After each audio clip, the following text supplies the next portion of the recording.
এই জন্য আশরাফ আলী থানভী বলেন, ও নবীর উম্মতেরা, তোমরা যদি আল্লাহর নবীর সাথে সম্পর্ক করতে চাও তাহলে তোমরা দুরুদের উপর আমল করো। কেউ যদি এশার নামাজ পড়ে 100 বার নবীর উপর দুরুদ পড়ে, আশরাফ আলী থানভী বলেন তার সম্পর্কটা আল্লাহ রাসূলের রওজার সাথে হয়ে যাবে। যে ব্যক্তি 100 বার দুরূদ শরীফ পাঠ করে রাত্রে ঘুমাবে, এদিন রাত্রে কিংবা দিনে যদি সে মারা যায়, কালিমা পড়তে পড়তে দুনিয়া থেকে বিদায় হতে পারবে। আশরাফ আলী থানভী বলেন, শুধু তাই নয়, আল্লাহর নবীর উপর দুরূদ পড়লে কি পরিমাণ লাভ। কেউ যদি আশার নামাজ পড়ি আল্লাহর নবীর উপর 100 বার দুরূদের আমলটা কন্টিনিউ করতে পারে, মৃত্যুর আগে আল্লাহ রাসূলকে স্বপ্নে দেখার সৌভাগ্য তার হয়ে যাবে। আল্লাহ রাসূলকে দেখতে চাই? আল্লাহ কবুল করেন, বলেন আমিন। এবার প্রশ্ন হতে পারে, হুজুর দুরূদ শরীফ পড়লে কিভাবে আল্লাহ রাসূলের রওজার সাথে সম্পর্ক হয়? এবার শুনুন, নবী বলেন, ইন্না লিল্লাহি মালাইকাতান সাইয়াহিনা ফিল আরদ। আল্লাহ তাআলা এই জমিনের মধ্যে এমন কিছু কানওয়ালা ফেরেশতা বানায় রাখছে যারা পৃথিবীর এক প্রান্ত থেকে নিয়ে অপর প্রান্তে ঘোরাফেরা করে। কোন মজলিসে, কোন মাহফিলি, কোন ঘরে, কোন পুরুষ, কোন মহিলা আল্লাহর নবীর উপর দুরূদ শরীফ পাঠ করি, তার নাম সহ, ঠিকানা সহ, পিতার নাম, দেশের নাম, সম্পূর্ণ ঠিকানা নিয়ে আল্লাহর রাসূলের রওজা মুবারক ওই ফেরেশতারা জমা দিয়ে দেয়। এইভাবে আপনি যদি একবার দুরূদ পড়েন, আপনার নাম আল্লাহ রাসূলের রওজায় একবার চলে যায়। আমরা যদি 2 বার দুরূদ পড়ি, 2 বার আমার নামটা আল্লাহ রাসূলের রওজায় চলে যায়। এইভাবে দৈনন্দিন 100 বার দুরূদ শরীফ পড়তে পারলে আপনার আমার নামটা দৈনন্দিন আল্লাহ রাসূলের রওজায় 100 বার চলে যায়। এই যে নামের সাথে একটা সম্পর্ক হয়ে যায়, তখন যে কোনো রাত্রে আল্লাহ রাসূলকে স্বপ্ন দেখার সৌভাগ্য তার হয়ে যেতে পারে। এই জন্য মুসলমান বাবারা, দুরূদ পড়লে কি পরিমাণ ফজিলত। ইমাম মালিক রাহমাতুল্লাহ আলাইহি আল্লাহর ঘর বাইতুল্লাহ তওয়াফ করতেছে।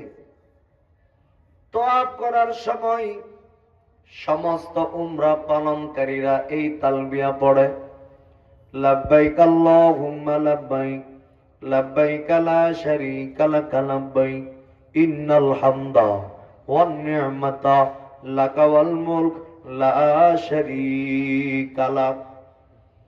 ইমাম মালিক বলেন, আমি আল্লাহর ঘর বাইতুল্লাহ তওয়াফ করতেছি, আমার সাথে শত শত মানুষ। হঠাৎ করে তাকা দেখি একজন নওজোয়ান যুবক, সে আল্লাহর ঘর বাইতুল্লাহ তওয়াফ করতেছে, কিন্তু সে লাব্বাইক আল্লাহুম্মা লাব্বাইক পড়ে না। তার জবান দিয়া অনবরত আল্লাহর নবীর উপর দুরূদের আওয়াজ বের হইতেছে। ইমাম মালিক ডাক দিয়া বলেন, যুবক, তুমি কি লাব্বাইক আল্লাহুম্মা লাব্বাইক এই তালবিয়া তুমি পড়তে পারো না? যুবক ডাক দিয়া বলেন, ইমাম মালিক, আমি লাব্বাইক আল্লাহুম্মা লাব্বাইক পড়তে পারি, কিন্তু আমার জবান দিয়ে অটোমেটিক 24টা ঘন্টা সময় পাইলে আমার জবান দিয়ে অটোমেটিক আল্লাহর নবীর উপর দুরূদের আওয়াজ বের হয়ে যায়। ইমাম মালিক বলেন, যুবক ভাই, এটা তো সাধারণ কোন আমল না, এটা বুজুর্গানে দিনদের আমল। এটা সমস্ত সাহাবায়ে কেরামের আমল, এমনকি এই আমলটা সমস্ত ফেরেশতাদের আমল। আল্লাহু আকবার বলেন। এত দামি একটা আমল তোমার জবানের মধ্যে কিভাবে বসাইলা রে যুবক? যুবক বলেন, ইমাম মালিক, কেন আমি নবীর উপর বেশি বেশি দুরূদ পড়ি? আসুন আগে আল্লাহর ঘর বাইতুল্লাহ তওয়াফ শেষ করি, তারপর আমি বলতেছি কেন আল্লাহর নবীর উপর বেশি বেশি দুরূদের আওয়াজ। ইমাম মালিক যুবককে নিয়ে আল্লাহর ঘর বাইতুল্লাহ তওয়াফ শেষ করার পরে বাইতুল্লাহর পাশে বসে বসে দুইজনে কথাবার্তা বলে। যুবক ডাক দিয়া বলেন, ইমাম মালিক, আমি আল্লাহর নবীর উপর কেন দুরূদ পড়ি? আর কারণ আমার পিতাকে নিয়ে একবার আল্লাহর ঘর বাইতুল্লাহ তওয়াফ করার জন্য বাড়ি থেকে রওনা হয়েছিলাম। বাগদাদ শহরে আসার পরে আমার পিতা অসুস্থ হয়ে জমিনে পড়ে গেল। রাত গভীর হয়ে গেছি, আশেপাশে কোনো মানুষ নাই সহযোগিতা নিব। আমার পিতা অসুস্থ হয়ে জমিনের মধ্যে পড়ে যাওয়ার পর কিছুক্ষণ পর তাকায় দেখি আমার পিতার চেহারার রং পরিবর্তন হয়ে যাইতেছে। আমার পিতা বড় বড় নিঃশ্বাস ফেলায়া দুনিয়া থেকে বিদায়। আমি তো চেহারার দিকে তাকায় দেখি আমার পিতার চেহারা আর মানুষের চেহারা দেখা যায় না। আমার পিতার মুখটা কেমন জানি শূকরের মুখের মতো দেখা যায়। নাউজুবিল্লাহ পড়েন না সবাই? শূকরের মতো দেখা যায়। আমি তো আশ্চর্য হয়ে গেলাম। আমি ভাবতেছি আমার পিতা কি পরিমাণ গুনাহ করছে, যে গুনার প্রতি আল্লাহ নারাজ হয়ে আমার পিতার চেহারার রং পরিবর্তন করে দিছি। আমার পিতা দুনিয়া থেকে বিদায় হয়ে গেল। আমি আমার রুমাল দিয়ে আমার পিতার চেহারাটাকে আমি ডাইকা বলাইছি। আমি লাশের পাশে বসে বসে কান্না করি। সকাল যদি হয়ে যায়, হাজার হাজার মানুষ বীর জমাবে আমার পিতার চেহারা দেখার জন্য। মানুষ বিভিন্ন কথা বলতে থাকবে, আমি তো লজ্জায় বিভোর হয়ে যাব। এই জন্য যুবক লাশের পাশে বসে বসে কান্না করে। এমন অবস্থায় ক্লান্ত শরীর, চোখ বন্ধ হয়ে গেছে, হঠাৎ ঘুমিয়ে পড়ল। ঘুমের মধ্যে স্বপ্ন দেখে একজন পাগড়িওয়ালা, জুব্বাওয়ালা, সুন্দর চেহারার অধিকারী স্বপ্নে আসিয়া ডাক দিয়ে বলেন, যুবক, কোন কারণে তুমি কান্না করো? যুবক বলেন, হে পাগড়িওয়ালা, আমি আমার পিতাকে নিয়ে আল্লাহর ঘর বাইতুল্লাহ তওয়াফ করার জন্য বাড়ি থেকে রওনা। এই জায়গায় আসার পর আমার পিতা দুনিয়া থেকে বিদায় হয়ে গেছে। আমার পিতার চেহারার রং পরিবর্তন হয়ে গেছে। এই জন্য আমি এখানে বসে বসে কান্না করি। পাগড়িওয়ালা তখন ডাক দিয়ে বলেন, যুবক, তোমার পিতার চেহারা থেকে চাদরটারে সরিয়ে দাও। আমি যখন পিতার চেহারা থেকে রুমাল চাদরটারে আমি সরিয়ে দিলাম, তাকায় দেখি ওই পাগড়িওয়ালা তার হাত যখন আমার পিতার চেহারার উপর রাখতেছি, আমি তাকায় দেখি হাত থেকে কি যেন একটা নূরের ঝলক আমার পিতার চেহারার উপরে পড়ে গেছে। ঘুমাইতেছেন বসে বসে? জবান খুলে বলেন সুবহানাল্লাহ। দুরুদের কি পাওয়ার বুঝবেন একটু পরেই।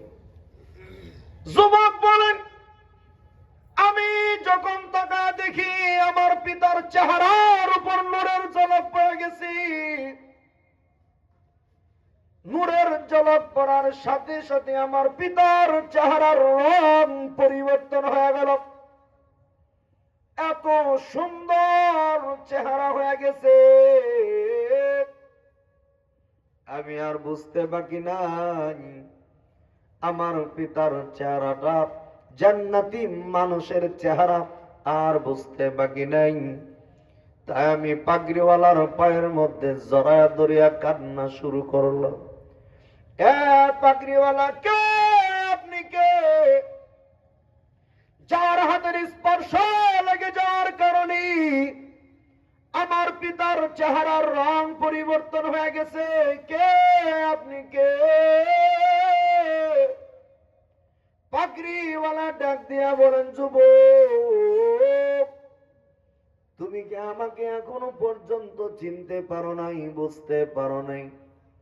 আমি সাধারণ কোন মানুষ না, আমি সমস্ত নবীগণের নবী, আমি কুল কায়নাতের নবী, আমি আখিরি নবী জনাবে রাসূলুল্লাহ সাল্লাল্লাহু আলাইহি ওয়াসাল্লাম, আমি হইলাম তোমার নবী।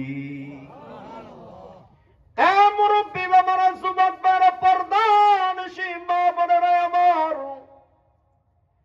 দিলের কান লাগায় বয়ানটারে শুনে যাবেন। এখানে আগর বাগর কথা বলার জন্য বসি নাই, উম্মতকে আমল শিখানোর জন্য এখানে বসছি। এটা এমন একটা দামি আমলের কথা বলতেছি। কত মানুষ এদিক সেদিক ঘোরাফেরা করতেছে, কপাল পোড়া। সারা জীবন তো চায়ের দোকানে ঘোরাফেরা করা যায়, সারা দিন চায়ের দোকানে ঘোরাফেরা করে, বাজার ঘাটে ঘোরাফেরা করে। আজকে এই মসজিদের মাহফিল হাজার হাজার টাকা খরচ কইরা উম্মতকে আমল শেখানোর জন্য এখানে বসানোর ব্যবস্থা করছি। তারপর এই মজলিসে বসে না, বিভিন্ন জায়গায় ঘোরাফেরা করে মূল্যবান সময়টারে নষ্ট করতেছি। তারাই হলো সমাজে কপাল পোড়া। হ্যাঁ মুসলমান বাবারা, গভীর মনোযোগ। আপনার আমার নবী বলেন, যুবক, তোমার পিতার জিন্দেগিতে কোনো ভালো আমল ছিল না, এমন কোন দিন নাই যেদিন সে গুনাহ করত না। প্রতিদিন পর্যাপ্ত পরিমাণ গুনাহ করত, যার দ্বারা আল্লাহ তাআলা নারাজ হয়ে তোমার পিতার রং পর্যন্ত পরিবর্তন করে দিছি। কিন্তু তোমার পিতার একটা ভালো আমল ছিল, রাত্রি যখন ঘুমাতে যাইত, আমি নবীর উপর কয়েক মর্তবা দুরূদ শরীফ পড়ে ঘুমাইত। আর আমার আল্লাহর তৈরি ফেরেশতারা তোমার পিতার দুরূদ এবং সালামগুলো আমার রওজা মুবারকে পৌঁছায় দিত। আমি নবীর রওজা থেকে তোমার পিতার দুরূদ সালামগুলো গ্রহণ করতে থাকি। আজ অনেক রাত হয়ে গেছে, তোমার পিতার পক্ষ থেকে কোনো দুরূদের আওয়াজ নেই। ফেরেশতাদেরকে জিজ্ঞাসা করলাম যে, উম্মত প্রতিদিন আমার উপর দুরূদ প্রেরণ করে, এ উম্মত আজ কেন দুরূদ পড়ে নাই? সে কি কোনো বিপদগ্রস্ত হয়ে গেছিল? ফেরেশতারা বলল, নবী গো, যে উম্মত আপনার উপর দৈনন্দিন দুরূদের আওয়াজ পৌঁছাইতো, ওই উম্মত আপনার রওজাকে সামনে নিয়ে দুরূদ পড়ার জন্য বাড়ি থেকে রওনা। প্রতিমধ্যে সেই দুনিয়া থেকে বিদায় হয়ে এমন বিপদগ্রস্ত হয়ে গেছে। আমি নবী যখন শুনলাম তার বিপদের কথা, স্বপ্নে যোগে তোমার সাথে দেখা দিয়া দিলাম। আমি নবীর হাতের স্পর্শ লেগে যাওয়ার কারণে আল্লাহ তোমার পিতার জিন্দেগির গুনাহগুলো মাফ কইরা জান্নাতি বানায়া দিছি। এই জন্য মুসলমান বাবারা, গভীর মনোযোগ। দুরূদের আমল এমন একটি বরকতপূর্ণ আমল, সমস্ত ফেরেশতাদের আমল ইন্নাল্লাহা ওয়া মালাইকাতাহু ইউসাল্লুনা আলান নবী, সমস্ত ফেরেশতারা আল্লাহর নবীর উপর দুরূদ শরীফ পড়ে। এই জন্য আল্লাহ তাআলা আমাদেরকে আদেশ করেন, সল্লু, তোমরা দুরূদ পড়ো আলান নবী, আমার নবীর উপরে। এই জন্য আশরাফ আলী থানভী বলেন, যারা আল্লাহর নবীর উপর এশারে নামাজ পড়িয়া 100 বার দুরূদ শরীফ পড়বে, তার অনেকগুলো লাভ। এর মধ্যে একটা লাভ হলো, এদিন রাত্রে কিংবা দিনে যদি সে মারা যায়, কালিমা পড়তে পড়তে দুনিয়া থেকে বিদায় হতে পারবে। দ্বিতীয় নাম্বার লাভ, এই আমলটা যদি কন্টিনিউ ভাবে করা যায়, তাহলে মৃত্যুর আগে আল্লাহ রাসূলকে স্বপ্ন দেখার সৌভাগ্য তার হয়ে যাবে। মাঝে মধ্যে আমরা আমাদের মা বাবার কবর জিয়ারত করতে যাই কি যাই না? বলেন, যাই না? সেখানে গিয়া কয়েক মর্তবা দুরূদ শরীফ পড়বেন। তারপর আপনি পড়বেন, রব্বির হামহুমা কামা রব্বায়ানি সগীরা। দুরূদ এবং এই দুয়ার বরকতে আপনার মা বাবার কবর আযাব আল্লাহ মাফ করিয়া দিবে। আল্লামা হাসান বসরি রহমাতুল্লাহ আলাইহি জগৎ বিখ্যাত একজন আলেম ছিলেন, যার নাম হাদিসের সনদে পর্যন্ত পাওয়া যায়। কে সে হাসান বসরি? যার জীবনের প্রথম খাবার ছিল হযরত উমর রাদিয়াল্লাহু তাআলা আনহুর জিহ্বার লালা, যার নামটা হযরত উমর রাদিয়াল্লাহু তাআলা আনহু, তার নাম রাখছে হাসান। বসরা শহরে তার বাড়ি, এই জন্য তারে বলা হয় হাসান বসরি। জগৎ বিখ্যাত একজন আলেম, তার কাছে একজন মহিলা এসে হাউমাউ করে কান্না করতেছি। এ বাজানরা ও পর্দানিশী মা বোনেরা, আজকে এমন একটা দুরূদের আমল আমি আপনাদেরকে শিখায় দেব, এমন একটা দুরূদের কথা বলে যাব, যে দুরূদ শরীফটা এশার নামাজ পড়া 100 বার পড়লে মাত্র সময় লাগবে 3 থেকে 5 মিনিট। শিখবেন ইনশাআল্লাহ।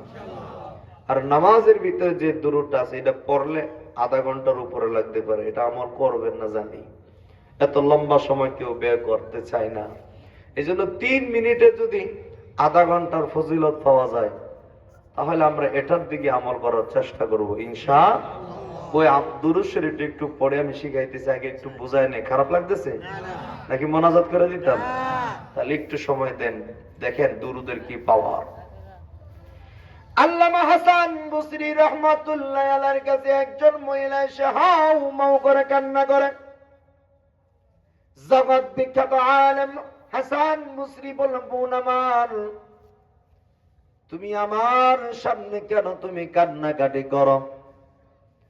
হাসান বসরি রহমাতুল্লাহ আলাইহির কাছে মহিলাটা ডাক দিয়া বলেন, এ কুতুবুল আলম, দুনিয়াতে আমার কেউ নাই।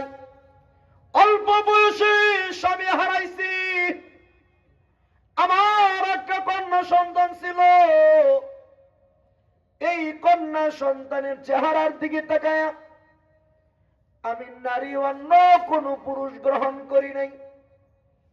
মেয়েটার মায়ায় পড়ে তারে দিন দিন বড় বানাইতেছি, বিবাহের উপযুক্ত হবে। ওই মুহূর্তে আমার মেয়েটাও দুনিয়া থেকে বিদায় হয়ে গেছে। কুতুবুল আলম, এই জমিনে আমার আপন বলতে কেউ নাই। আমার মেয়েটাই আমার আপন ছিল।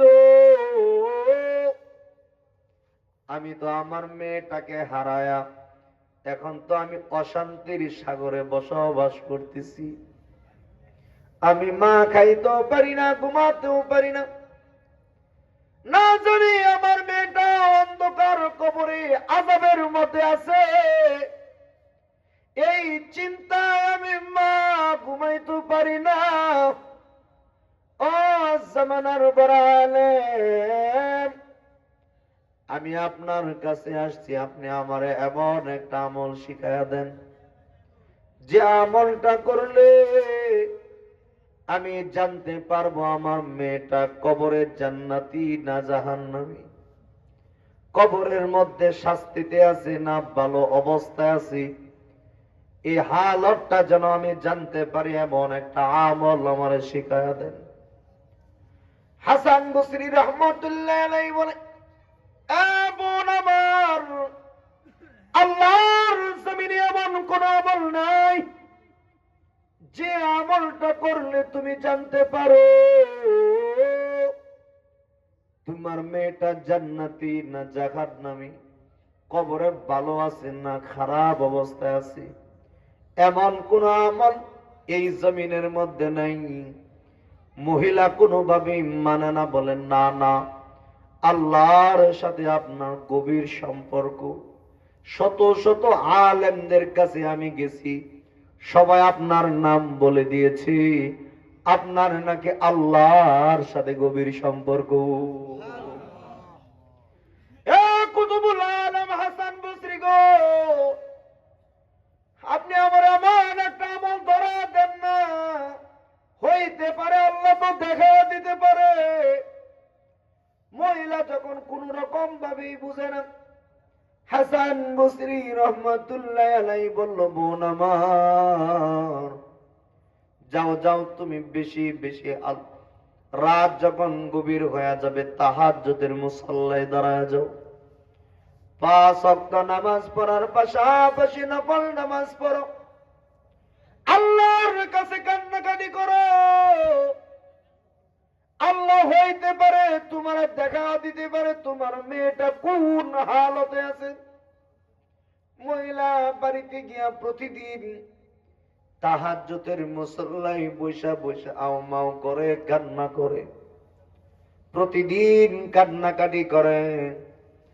এক রাত আল্লাহর কুদরতে স্বপ্ন দেখা ফেলাইছে, তার মেয়েটা জাহান্নামের আগুনে জ্বলতেছে। এই স্বপ্ন দেখিয়া মহিলা ঘুম থেকে চিৎকার মেরে হাউমাউ করে কান্না শুরু করল। ফজরের নামাজ আদায় করিয়া হাসান বসরি রহমতুল্লাহ আলাইহির দরবারে চলে গেলেন। এ কুতুবুল আলম, ও জামানার বড় আলেম, আমি আমল করতে করতে আজ রাত আমি স্বপ্ন দেখা ফেলাইছি, আমার মেয়েটা জাহান্নামের আগুনে জ্বলতেছে, আমি মা কেমন ভাবে সহ্য করব? জামানার বড় আলেম, আপনি আমাকে এমন একটা আমল শিখায়া দেন যে আমল করলে আল্লাহ তাআলা আমার মেয়ের কবর আযাব মাফ করিয়া দিবি। হাসান বসরি রহমতুল্লাহ আলাইহি বলে, বোন আমার, হাদিসের মধ্যে পাওয়া যায় সন্তানাদি পিতা মাতার নামে, মৃত ব্যক্তির নামে দান খয়রাত করলে কবর আযাব মাফ হয়। তুমি এই কাজটা করতে পারো, বেশি বেশি তোমার মেয়ের নামে আল্লাহ রাস্তায় খরচ করো। মহিলা বাড়িতে গিয়া যত স্বর্ণ অলংকার ছিল সমস্ত স্বর্ণ অলংকার আল্লাহ রাস্তায় দান করে দিছি। মুরব্বী বাবারা, যুবক বাবারা, পর্দানিশী মা বোনেরা আমার, গভীর মনোযোগ, আজকের বয়ানটা মুখস্থ করে বাড়িতে নিয়ে আমল করা শুরু করে দেন। একটা বিষয়ের উপর আমল আলোচনা করতেছি, এদিক সেদিক আলোচনা করি না, ভালো করে মনোযোগ দিয়ে শুনবেন। মহিলা বাড়িতে গিয়া সব আল্লাহ রাস্তায় দান করে দিছি। 4-5 বছর পার হয়ে যায় আর কোন স্বপ্ন দেখে না। হঠাৎ এক রাত স্বপ্ন দেখি তার মেয়েটা জান্নাতের ফুল বাগানে ঘোরাফেরা করতেছে। সুবহানাল্লাহ, জোরে গেলে কবিরা গুনাহ হইব। একটু জবান খুলে বলেন সুবহানাল্লাহ। একবার সুবহানাল্লাহ বলে কি পরিমাণ সওয়াব! ও মুরব্বী বাবারা, পর্দানিশী মা বোনেরা, জীবিত থাকা অবস্থায় একবার সুবহানাল্লাহ বললে কি পরিমাণ সওয়াব। আল্লাহর নবী বলেন, তামলাউ মা বাইনাস সামাওয়াতি ওয়াল আরদ সুবহানাল্লাহ ওয়ালহামদুলিল্লাহ। কেউ যদি দুনিয়াতে একবার সুবহানাল্লাহ পড়ে, একবার আলহামদুলিল্লাহ পড়ে, আসমান এবং জমিনের ভিতরে যতটুকু খালি জায়গা আছে আল্লাহ তাআলা তার আমল নামায় নেকে ভরপুর বানায় দেয়। সুবহানাল্লাহর দ্বিতীয় নম্বর ফজিলত, আল্লাহর নবী বলেন, এ মায়ের উম্মতেরা, মানুষকে গালাগালি করে তোমার জবানটাকে নাপাক বানাইছো, ধূমপান করে তোমার জবানটাকে নাপাক বানাইছো, কিন্তু তোমার নাপাক জবান দিয়া যখন আল্লাহকে একবার সুবহানাল্লাহ বলে ডাক দিয়েছো, সুবহানাল্লাহর অর্থ হলো আল্লাহ পবিত্র। বলেন সুবহানাল্লাহর অর্থ কি? আল্লাহ পবিত্র। আল্লাহ পবিত্র। আপনার আমার জবান নাপাক, আমার আল্লাহ কি পাক। নাপাক জবান দিয়া যখন আল্লাহকে একবার সুবহানাল্লাহ বলে ডাক দেওয়া হয়, আল্লাহ তাআলা খুশি হওয়ার সাথে সাথে নাপাক জবানটারে পবিত্র বানায় দেয়। সুবহানাল্লাহ। সুবহানাল্লাহর তৃতীয় নম্বর ফজিলত, আল্লাহর নবী বলেন, কেউ যদি 5 ওয়াক্ত নামাজের ফরজ নামাজ আদায় করিয়া 33 বার সুবহানাল্লাহ, 33 বার আলহামদুলিল্লাহ, 34 বার আল্লাহু আকবার এই আমলটা করে, আল্লাহর নবী বলেন, উম্মত তোমার গুনাহ যদি সমুদ্রের ফেনা পরিমাণ হয়ে যায়, এই সুবহানাল্লাহর উপর আমল করার কারণে সমুদ্রের ফেনা পরিমাণ সব গুনাহ আল্লাহ মাফ করে দিবে। তাহলে এই আমলটা কে কে করবেন আজকে থেকে? তাহলে বলেন সুবহানাল্লাহ কয়বার? হ্যাঁ, হাত নামান, বলেন, জবান খুলে বলেন সুবহানাল্লাহ কতবার? আলহামদুলিল্লাহ, আল্লাহু আকবার। মনে থাকবে ইনশাআল্লাহ। মেয়েটা যখন জান্নাতের ফুল বাগানে ঘোরাফেরা করতেছি, এই ছেলেগুলোর একটু ইয়া করেন তো, এ মেয়ে আমার, আমি তোমার জন্য দান খয়রাত করছি, এই দানের উসিলায় বুঝি আল্লাহ তোমারে মাফ কইরা জান্নাতি বানাইছি। মেয়েটা ডাক দিয়া বলে, আম্মা জান, দানের কারণে অধিকাংশ কবর আযাব মাফ হইল, আল্লাহ আমাকে দানের কারণে মাফ করে নাই, কোন আমলের কারণে আল্লাহ তোমাকে মাফ করছে? তখন মেয়েটা ডাক দিয়া বলে, আমার কবর পাশে হাজার হাজার কবর, আমার কবরের পাশ দিয়ে একজন হক্কানি রব্বানি আলেম হেঁটে হেঁটে যাচ্ছিলেন, আমার কবরের পাশে দাঁড়ায় আল্লাহর নবীর উপর এই বুজুর্গ আলেম একবার দুরূদ শরীফ পড়ছে, এই দুরুদের বরকতে আমার আশেপাশে যত কবরবাসী ছিল আল্লাহ তাআলা দুরুদের কারণে সবার কবর আযাব মাফ করে দিছি। এই জন্য মুসলমান বাবারা, মা বাবার কবর জিয়ারত করতে যখন যাব, তখন কবরের পাশে দাঁড়ায়া কয়েক মর্তবা দুরূদ শরীফ পাঠ করব, তারপর আমরা পড়ব, রব্বির হামহুমা কামা রাব্বায়ানি সগীরা। মুহাদ্দিসিনে কেরামগণ বলেন, এইভাবে কেউ যদি আমলটা করে তার মা বাবার কবর আযাব আল্লাহ সাথে সাথে মাফ করে দিবে। এই জন্য দুরুদের মধ্যে লাভ আছে না নাই? দুরুদের মধ্যে অনেক লাভ, অনেক ফজিলত। কোন কোন দুরুদ পড়ব এখনই বলতেছি, এর মধ্যে বুঝে নেন, যারা দুরুদ পড়বে আল্লাহ তাআলা তার দিলের মধ্যে এমন মহব্বত ঢেলে দিবে, এমন মায়া ঢাইলা দিবে, আল্লাহ রাসূলের জন্য তার জান প্রাণ হয়ে যাবে। যারা যত বেশি দুরূদ শরীফ পড়ে আল্লাহ তাআলা তার দিলের মধ্যে মায়া ঢাইলা দেয়, আল্লাহ তার চেহারার মধ্যে নূর ঢাইলা দেয়।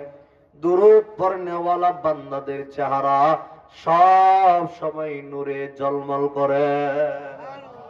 যারা দুরূদ পড়ে, চাই মানুষটা কালো হোক, চাই দলা হোক, চাই বাদামি রঙের মানুষ হোক, যে কালারই হোক না কেন, দুরূদ পড়নে ওয়ালাদের চেহারার মধ্যে আল্লাহ আলাদা একটা নূর দান করে দেয়। হাদিসের কুদসির মধ্যে আসছে, আল্লাহ তাআলা বলেন, এ আমার বান্দারা, আমি আল্লাহকে ৯৯ বার ডাক দিলে যে খুশি আমি আল্লাহ হই, আমার বন্ধুর উপর একবার দুরূদ পড়লে এর চাইতে বেশি পরিমাণ খুশি হই। আল্লাহু আকবার বলেন, আল্লাহু আকবার। আল্লাহর নবীর উপর দুরূদ পড়লে আল্লাহ এত খুশি হয়। এই যে আমাদের কওমি মাদ্রাসা, দত্তপাড়া মাদ্রাসা, আপনাদের বরাতের কান্দি মাদ্রাসা, তারপরে নূরপুর বোয়াকুর মাদ্রাসা, শাহ প্রতাপ মাদ্রাসা, এই যে এই জাতীয় মাদ্রাসাগুলোর নাম হলো কওমি মাদ্রাসা। আপনারা পছন্দ করেননি? হ্যাঁ, আমিও কওমি মাদ্রাসার সন্তান। ছোট থেকে নিয়ে শেষ পর্যন্ত লেখাপড়া করছি কওমি মাদ্রাসায়। এই কওমি মাদ্রাসার মধ্যে একটা কিতাব পড়ানো হয়, কিতাবের নাম হলো শরহে জামি। যিনি কিতাবটা লিখছেন তার নাম হলো আব্দুর রহমান জামি। একটু বুঝাইতেছি যে দুরূদ পড়লে কিভাবে আল্লাহর নবীর মহব্বত দিলের মধ্যে ঢুকে। জগৎ বিখ্যাত একজন আলেম আব্দুর রহমান জামি, কত বড় আলেম, মাশরিক এবং মাগরিবের। এখানে যদি উলামায়ে কেরাম থাকতো তাহলে বুঝতো যে আব্দুর রহমান জামি কত বড় আলেম। শরহে জামি কিতাব লিখছেন, নাহু শাস্ত্রের কিতাব, অত্যন্ত কঠিন একটি কিতাব। যেই কিতাবটা আমি নিজেও পড়াই, এমন একটা দামি একটা কিতাব লিখছে আব্দুর রহমান জামি। আব্দুর রহমান জামি রহমাতুল্লাহ আলাইহি তিনি বলেন, আমাদের বাড়িতে সবাই দুরূদের উপর আমল করে। এখন আমিও যে আমল করি, আমল করতে করতে এমন একটা হালত আমার তৈরি হয়ে গেছে, আমার মনে চাইতেছে আল্লাহর নবীর রওজাকে সামনে নিয়ে দুরূদ শরীফ পড়ার জন্য, কিন্তু আমার টাকা পয়সা নাই, অর্থ করি নাই, আমি কেমন ভাবে মক্কা মদিনায় যাই। তাই তিনি নিয়ত করলেন, পায়ে হেঁটে হেঁটে আল্লাহ রাসূলের রওজা মুবারকের সামনে দাঁড়ায়া মায়ার নবীকে দুরূদের আওয়াজ শোনাবে। আব্দুর রহমান জামি বলেন, আমি আল্লাহর নবীর রওজায় যাব, আমার নবীর রওজার সামনে দাঁড়ায় আমার নবীকে কি হাদিয়া দিব। তাই তিনি হাতের মধ্যে কলম আর কাগজ নিয়ে আল্লাহর নবীর শানে 43 লাইনের একটা কবিতা বানাইছে। আব্দুর রহমান জামি বলেন, আমার হৃদয়ে যত ভালোবাসা, আল্লাহর নবীকে না পাওয়ার যত বেদনা, যত দুঃখ কষ্ট যন্ত্রণা, এই সবগুলো নিয়ে আমি আল্লাহর নবীর শানে 43 লাইনের একটা কবিতা বানাইছি। আমি আমার রাসূলের রওজার সামনে দাঁড়ায় দাঁড়ায় আমার নবীকে আমার মনের কথাগুলো কবিতা আকারে শোনাবো। এটা হাদিয়া লইছে, এটা আমার নবীর জন্য হাদিয়া। এই যে দেখেন না, কবিরা কবি লেখা মা বাবার নামে উৎসর্গ করলাম, কি লেখে না? কবিরা লেখে মা বাবার নামে উৎসর্গ করলাম এই কবিতা। আব্দুর রহমান জামি বলেন, এই কবিতাটা আমার নবীর জন্য উৎসর্গ করলাম। আব্দুর রহমান জামি পায়ে হেঁটে হেঁটে রওনা, মনের ভিতরে আনন্দ। আল্লাহর ঘর বাইতুল্লাহ তওয়াফ করবে এবং আল্লাহ রাসূলের রওজার সামনে দাঁড়াবে। ছেড়ে দিলাম আমার নৌকা ওই মদিনার তীরে, মক্কা ওয়া মদিনায় আমি দেখব মনে প্রাণে, মক্কা ওয়া মদিনায় আমি দেখব মনে প্রাণে। আনন্দে চিত্তে আব্দুর রহমান জামি মক্কার দিকে রওনা। যাইতেছে যাইতেছে, সামনে গিয়া দেখে আল্লাহর ঘর বাইতুল্লাহর কালো গিলাফ দেখা যায়। আল্লাহর ঘর বাইতুল্লাহর কালো গিলাফ দেখে আব্দুর রহমান জামি পাগল পারা হয়ে গেছে, হাউ মাউ করে কান্না শুরু করছে। আল্লাহর আশিকরা আল্লাহর ঘরের সামনে গেছে, দুনিয়ার কিছুই তার মনে নাই। আল্লাহর প্রেম ভালোবাসা, আল্লাহর মোহব্বত তার দিলটাকে ঘেরাও করে ফেলছে, পাগল পারা হয়ে গেছে। লাব্বাইক আল্লাহুম্মা লাব্বাইক লাব্বাইক লা শারীকা লাক লাব্বাইক ইন্নাল হামদা ওয়ান নি'মাতা লাক ওয়াল মুলক লা শারীকা লাক। আব্দুর রহমান জামি হাউমাউ করে কান্না করে আল্লাহর ঘর বাইতুল্লাহ তওয়াফ শেষ করার পরে মনটা পড়া রয়েছে আল্লাহ রাসূলের রওজায়। কোন সময় আমি আমার নবীর রওজার সামনে দাঁড়ায়া দাঁড়ায়া আল্লাহর নবীর উপর দুরূদ পড়ব। আব্দুর রহমান জামি রওনা দিয়ে দিলেন মদিনার পথ। মুরব্বী বাবারা, যুবক বাবারা, পর্দানিশী মা বোনেরা আমার, দিলের কান লাগায় ওয়াকিয়াটা শুনে যান। দুরূদ পড়লে আল্লাহর নবীর মহব্বত দিলের মধ্যে আল্লাহ কি পরিমাণ দান করে দেয়। আব্দুর রহমান জামি মদিনার পথে রওনা। ছেড়ে দিলাম আমার নৌকা ওই মদিনার তীরে, ছেড়ে দিলাম আমার নৌকা ওই মদিনার তীরে, মায়ার নবীর রওজা দেখব মন প্রাণ দিয়ে। আব্দুর রহমান জামি রহমাতুল্লাহ আলাইহি মদিনার পথে যখন রওনা, রাত যখন হয়ে গেছে, আপনার আমার নবী জনাবে রাসূলুল্লাহ সাল্লাল্লাহু আলাইহি ওয়াসাল্লাম মদিনার আমিরকে স্বপ্ন দেখাইতেছি, এ মদিনার আমির, আমার রওজা জিয়ারত করার জন্য জাম শহর থেকে একজন ব্যক্তি আসতেছি, তার নাম হলো আব্দুর রহমান জামি। সাবধান, আব্দুর রহমান জামিরে গ্রেফতার করো, সে যেন কোন রকম ভাবে আমার রওজার সামনে আসতে না পারে। আব্দুর রহমান জামির বিরুদ্ধে নিষেধাজ্ঞা জারি হয়ে গেল। মদিনার আমির ঘুম থেকে ওইটা প্রশাসন নিযুক্ত করে রাখছে। মক্কা মদিনার গলিতে গলিতে সব জায়গায় প্রশাসন নিযুক্ত। আব্দুর রহমান জামি যেন কোন রকম ভাবে আল্লাহর নবীর রওজায় প্রবেশ করতে না পারে। মদিনার পুলিশ ভাইরা কানে কানে, সবার কানে কানে এলান দিয়া দিছি, কে তুমি? আব্দুর রহমান জামি, সাবধান, তুমি কিন্তু আল্লাহ রাসূলের রওজায় প্রবেশ করবে না। নিষেধাজ্ঞা দিয়া দিছে। এলান যখন আব্দুর রহমান জামির কানের মধ্যে চলে আসলো, আব্দুর রহমান জামি হাউমাউ করে কান্না করে, হায় রে কপাল, কি অন্যায় করে বলাইছি, কি অপরাধ করে বলাইছি, আমার বিরুদ্ধে কেন নিষেধাজ্ঞা,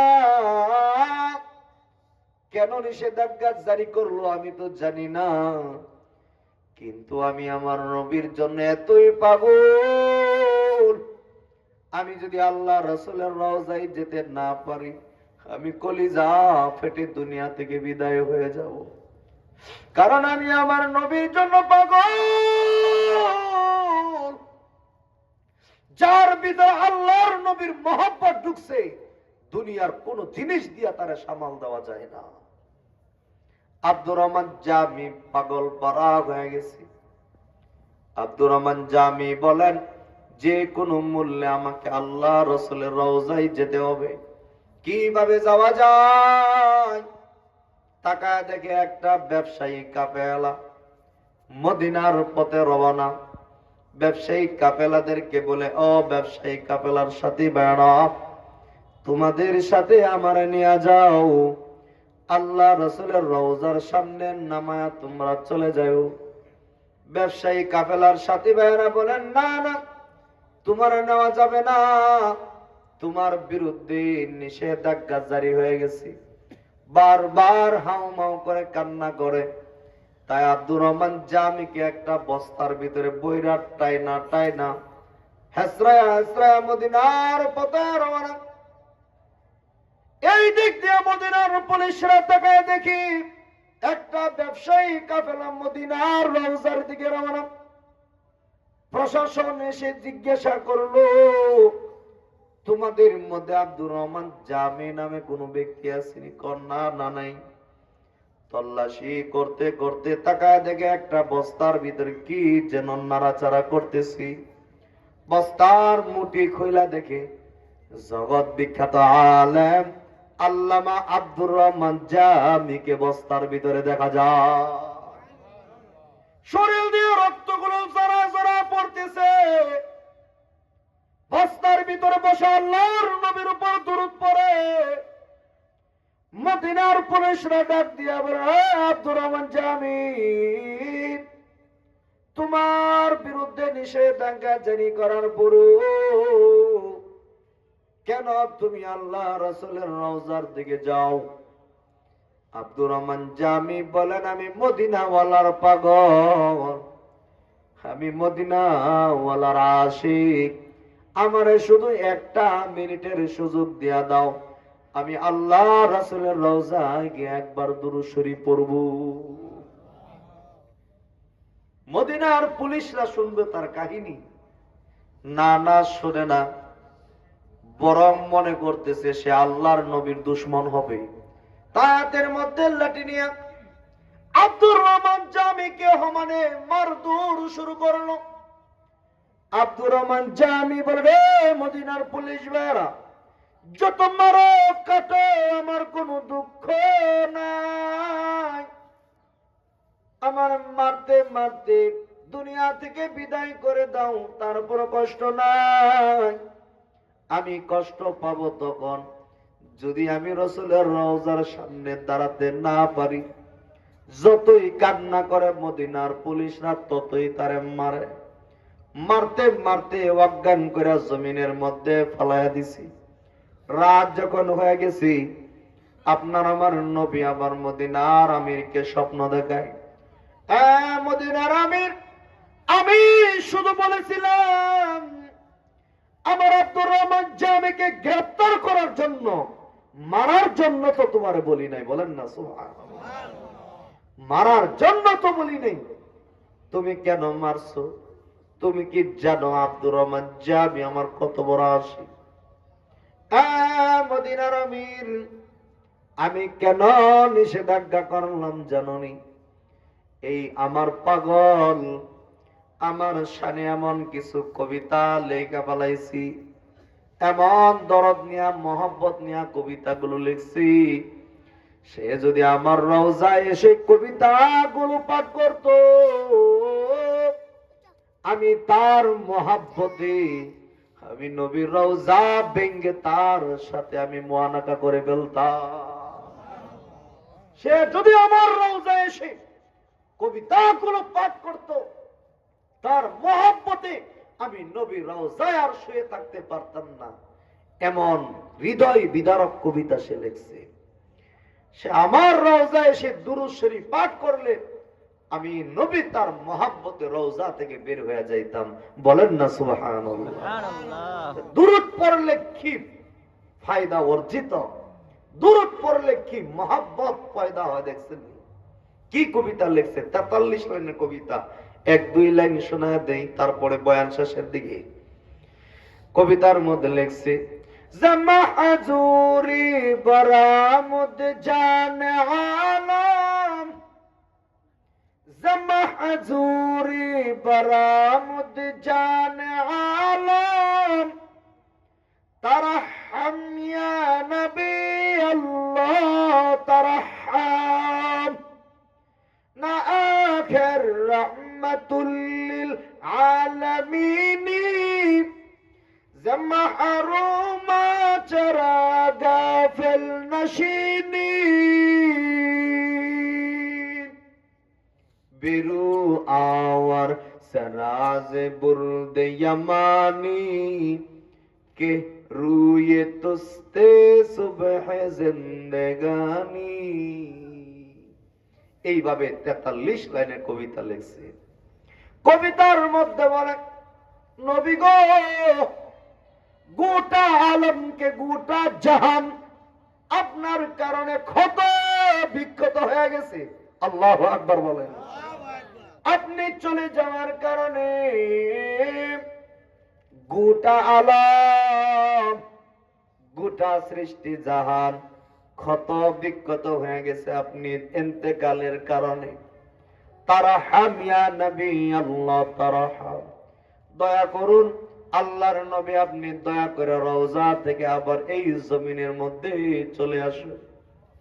তারপর বলতেছে, বেরু আওয়ার সরাজ বুরদে ইয়ামানি কে রুয়ে তুস্তে সুবহ জিন্দেগানি।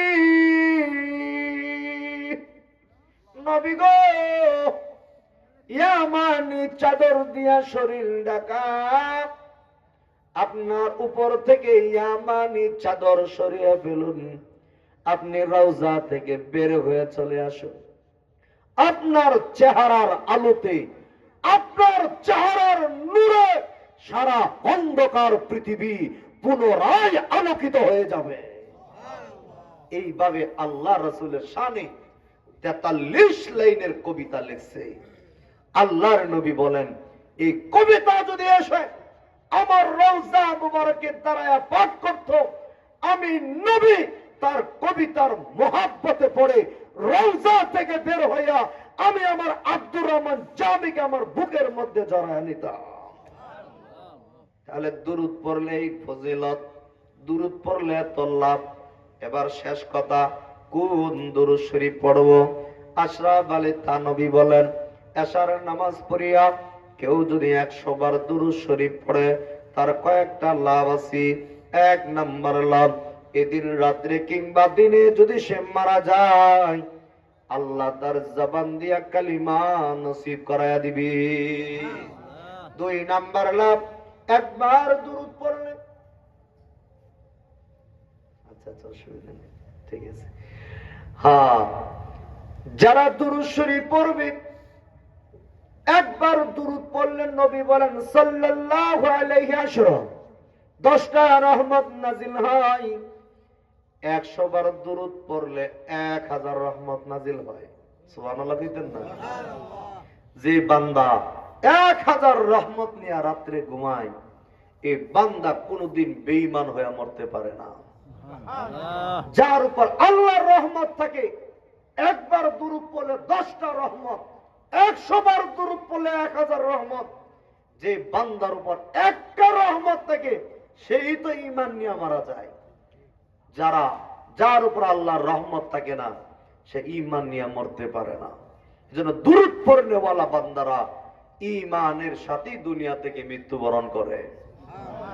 আশরাফ আলী থানভী বলেন, 3 নাম্বার ফজিলত, যারা এশার নামাজ পড়িয়া ঘরে কিংবা মসজিদে অথবা পায়ে হেঁটে হেঁটে যে কোনো অবস্থায় আল্লাহর নবীর উপর 100 বার দুরূদ শরীফ পড়বে, এই আমলটা যদি প্রতিদিন করে যেতে পারে, মৃত্যুর আগে আল্লাহ রাসূলকে স্বপ্ন দেখার সৌভাগ্য তার হয়ে যাবে। এবার আমলটা শিখবেন নি? কে কে শিখবেন? হাত তুলেন। মাশাআল্লাহ, শিখবেন তো? আমল করবেন নি? এবার শুনুন কোন দুরূদ শরীফের কথাটা বলতেছি। যে দুরূদ শরীফটা 100 বার পড়লে মাত্র 3 থেকে 5 মিনিট সময় লাগবে। যে দুরূদ শরীফটা আপনি হাদিসের কিতাবে পড়তে পড়তে, হাদিসের শুরুতে প্রত্যেকটা হাদিসের শুরুতে একটা দুরূদ লাগানো। আপনি বুখারী শরীফ বলেন, মুসলিম বলেন, আবু দাউদ বলেন, তিরমিজি বলেন, নাসাই বলেন, মুয়াত্তা ইমাম মালিক মুহাম্মদ কিতাবুল আসার, তহাবি শরীফ বলেন, মুসনাদে আহমদ বলেন, যত হাদিসের কিতাবে এই জমিনে আছে, প্রত্যেকটা আরবি হাদিসের কিতাবগুলো খুলে দেখবেন। হাদিসের শুরুতে দুরূদ লাগানো আছে। আমরা যখন হাদিসগুলো পড়ি এইভাবে পড়ি, قال رسول الله صلى الله عليه وسلم। কোন কোন হাদিস আমরা পড়ি قال النبي صلى الله عليه وسلم। এই যে মুরব্বি বাবারা, পর্দানিশী আম্মা জানেরা, এই যে ছোট একটা দুরূদ লাগানো সাল্লাল্লাহু আলাইহি ওয়াসাল্লাম, সাল্লাল্লাহু আলাইহি ওয়াসাল্লাম, সাল্লাল্লাহু আলাইহি ওয়াসাল্লাম, সবাই পড়েন শুনি। জোরে কইলে কবিরা গুনাহ হইবনি। আর জবান খুলে বলেন সাল্লাল্লাহু আলাইহি ওয়াসাল্লাম। হ্যাঁ, কার কার মুখস্থ হইছে? মাশাআল্লাহ, সবার মুখস্থ। সহজ না কঠিন? সহজ। এটা এমন একটা সহজ দুরূদ, আমরা যখন দারুল হাদিসের মধ্যে লেখাপড়া করি, এই বিভাগটার মধ্যে তো শুধু হাদিসের কিতাব, ফজর থেকে নিয়ে রাতের 1টা পর্যন্ত আমরা হাদিস পড়ছি। প্রতিটা হাদিসে হাদিসে এই দুরূদরা লাগানো। قال رسول الله صلى الله عليه وسلم। আমাদের শায়েখ যারা ছিলেন, যারা হাদিস পড়াইতেন, তারা বলতেন, এ ছাত্র ভাইরা, তোমরা কি জানো এই সাল্লাল্লাহু আলাইহি ওয়াসাল্লামের সম্পর্ক কোথায় গিয়া লাগছে? আমরা বলি, হুজুর আপনি বলিয়া দেন সাল্লাল্লাহু আলাইহি ওয়াসাল্লামের সম্পর্ক কোন পর্যন্ত? আমাদের শায়েখরা বলতেন সাল্লাল্লাহু আলাইহি ওয়াসাল্লাম এই দুরূদের সম্পর্ক সরাসরি আমার আল্লাহ রাসূলের রওজা। কত মাদ্রাসার মধ্যে ঘটনা ঘটে, কত মাদ্রাসার ঘটনা আমরা শুনছি। ওই দারুল হাদিস বিভাগের মধ্যে ছাত্ররা সারাদিন হাদিস পড়া রাত্রে ঘুমাইতে ঘুমায়া পড়ছে। ঘুম থেকে ওইটা কিছু কিছু ছাত্র, এক ছাত্র মুস্কি মুস্কি আসে, এই সেরানগুলো, এক ছাত্র ঘুম থেকে ওইটা মুস্কি মুস্কি আসে। সব ছাত্ররা মিল্লা ধরছে, কিরে ভাই, আজ রাত ঘুম থেকে ওইটা তুমি মুস্কি মুস্কি হাসো, তোমার চেহারার মধ্যেও কেমন জানি নূর দেখা যায়। আল্লাহু আকবার বলেন। তোমার চেহারার মধ্যে কেমন জানি নূর, এত সুন্দর চেহারা ঝলমল করতেছে, আর তুমি মুস্কি মুস্কি হাসো, ব্যাপার কি? তুমি আমাদের কাছে ঘটনা খুলে বলো। ছাত্র বলে, না, সব ছাত্র মিল্লা ধরছে, না বললে তোরে ছাড়বো না। কেন তোমার চেহারাটা এত সুন্দর দেখা যায়? কেন তোমার চেহারার মধ্যে মুস্কি মুস্কি হাসি দেখা যায়? ছাত্রটা চোখের পানি ছেড়ে ছেড়ে কান্না করে বলে, ও আমার ছাত্র ভাইয়ারা, আজ রাত আমার এমন একটা স্বপ্ন আমার ভাগ্যের নসিব হয়ে গেছে, যে স্বপ্নের কারণে আমার জীবন ধন্য হয়ে গেছে। কিভাবে ধন্য হলো? আজ রাতে যখন আমি সাল্লাল্লাহু আলাইহি ওয়াসাল্লামের উপর আমল করে ঘুমাইছি, আজ রাত্রেই আপনি স্বপ্ন দেখছি আল্লাহর নবী জনাবে রাসূলুল্লাহ সাল্লাল্লাহু আলাইহি ওয়াসাল্লাম এসে আমার মাথার মধ্যে হাত বুলাইয়া দিছে। মাশাআল্লাহ, আলহামদুলিল্লাহ। বসে, 1 মিনিটের ভিতর বয়ান শেষ। তো আমলটা কি? যেই সাল্লাল্লাহু আলাইহি ওয়াসাল্লামের সম্পর্ক আল্লাহ রাসূলের রওজায়, সেই সম্পর্ক আমরা করতে চাই কি চাই না? তাহলে প্রতিদিন যখন সময় পাওয়া যাবে তখনই আপনি আমল করেন সাল্লাল্লাহু আলাইহি ওয়াসাল্লাম, সাল্লাল্লাহু আলাইহি ওয়াসাল্লাম, সাল্লাল্লাহু আলাইহি ওয়াসাল্লাম। এশার নামাজ পড়িয়া মসজিদের মধ্যে বসে কিংবা ঘরের মধ্যে কিংবা মসজিদ থেকে হেঁটে হেঁটে যাওয়ার সময় আপনার জবান দিয়ে আপনি কি পড়বেন? আরে মনোযোগ আমার দিকে দিন, বয়ান তো আর পাইবেন না, শেষ। কি পড়বেন বলেন? 1 ঘন্টা চিল্লাইছি এই আমলটা বুঝাইবার জন্য, শুধু এই আমলটা বুঝাইবার জন্য। একটা বুজুর্গানে দিনদের আমল, আল্লাহ ওয়ালাদের আমল। আল্লাহ বলেন ইন্নাল্লাহা ওয়া মালাইকাতাহু ইউসাল্লুনা আলান নবী।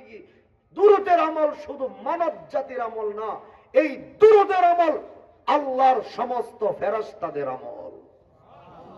এই দুরূদের আমলটা জবানের মধ্যে বসায় দিবেন বাজান, সকল প্রকার বিপদ আপদ থেকে আল্লাহ হেফাজত করবে।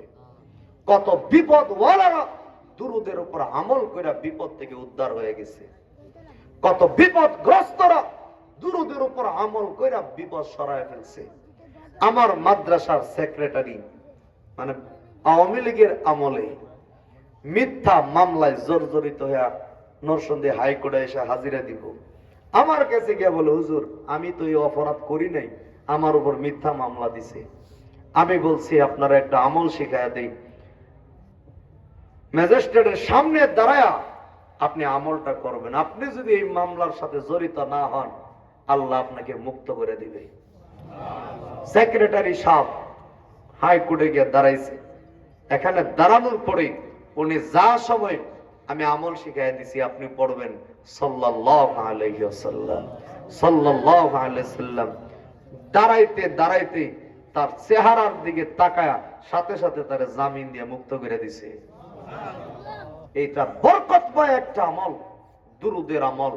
বাজানরা সব সময় সময় পাইলেই জবানের মধ্যে এই বরকতময় আমলটা ফিট করে ফেলবো। একবার দুরূদ পড়বো, রাসূল বলেন সাল্লাল্লাহু আলাইহি ওয়াসাল্লাম, সাথে সাথে 10টা রহমত নাজিল হয়ে যাবে। আর মোনাজাত, আমাদের মোনাজাত কবুল হয় না, কারণ কি? আমরা মোনাজাতের সুন্নাত তরিকা জানি না।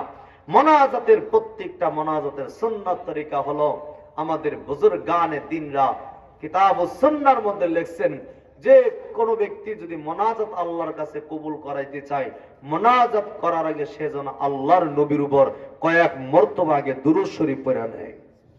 দুরূদ শরীফ পড়ে আল্লাহর কাছে দোয়া করলে এই দোয়া সাথে সাথে কবুল হয়ে যায়। আল্লাহ পাক আমাদের সকলকে আজকে যে আলোচনাগুলো করলাম, একটা বিষয়ের উপর আলোচনা করছি, শুধু দুরূদের আমল নিয়ে। আমাদের আকাবির বুজুর্গানে দ্বীনরা দুরূদের উপর কিভাবে আমল করতেন, দুরূদের উপর আমল করার কারণে কি কি ঘটনা ঘটছে, এই ঘটনাগুলো আমি আপনাদের সামনে 1-2টা ঘটনা উল্লেখ করছি শুধু দুরূদের ফজিলত বুঝাইবার জন্য। আল্লাহ পাক আমাদের সবাইকে আজকে যে আলোচনাগুলো করছি এই আলোচনার উপর আমল করার তৌফিক দান করেন, আমিন। ওয়া আখির দাওয়ানা আনিল হামদুলিল্লাহি রাব্বিল আলামিন।